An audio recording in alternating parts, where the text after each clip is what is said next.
Түркістан облысының әкімі Өмірзақ Шөкеев бір топ тұрғынды онлайн режимде қабылдап, өтініштер мен арыз шағымдарын тыңдады. Тұрғындар тұрғын үй, инфрақұрылым, білім және де басқа салалардағы мәселелерді көтерді. Онлайн режимде өткен жиналыстың алғашқы қатысушысы Бәйдібектік Анарбай Талапбекұлы ауданда саябақ пен спорт кешенін салу мәселесін көтерді. Өңір басшысы бұл ұсыныстарды зерделеп, бюджеттің жағдайына қарай тиісті шешім қабылдау жөнінде тапсырма берді. Аудан әкімдігінің хабарлауынша аталған нысандардың жобалық сметалық құндары анықталған. Сондай-ақ Өмірзақ Шөкеев шағын және орта бизнес өкілдеріне мемлекеттік тұрғыдан қолдау болатынын да сөз етті. Ол бизнеске, кеше президент айтып отыр, бизнеске қарсы жұмыс істеген адам, мемлекетке қарсы жұмыс істеген адам деді. Сондықтан ол бизнесте бәрі заңды болатын болса, лицензиясы болатын болса, жаңа экологический требованияға жауап беретін болса, онда оны наоборот қолдау керек ондай мәселелерді.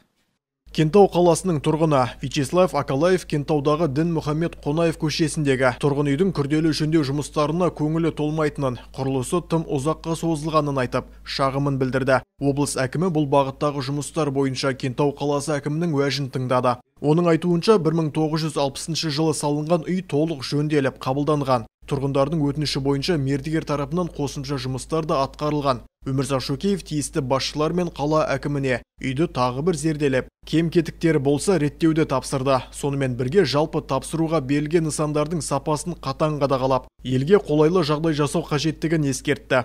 Қабылдау барысында Түлкібас, Созақ, Ордабасы ауданы және Кентау, Түркістан қалалары тұрғындарынан өтініштер қабылданып, заң аясында түсініктемелер мен кеңестер берілді. Жалпы Созақтың мәселелері белгілі маған.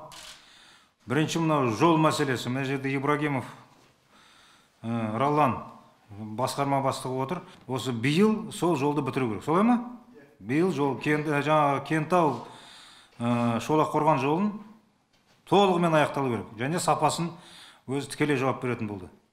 Сонымен бірге бір қатар мәселе бойынша тиісті басшылар мен аудан, қала әкімдеріне тапсырмалар беріліп, түйткілдер бақылауға алынды. Өңір басшысы Өмірзақ Шөкеевтің тапсырмасымен барлық қала, аудан әкімдіктері мен басқармаларда және партия филиалдарында қоғамдық қабылдаулар тұрақты өтуде. Жалпы 2021 жылы Түркістан облысының атқарушы органдарына 50 мыңнан астам өтініш пен арыз шағым ұсыныс түсіп, 2020 жылға қарағанда азайған. Өтініштердің басым бөлігі шешімін тауып, тиісті кеңестер берілген.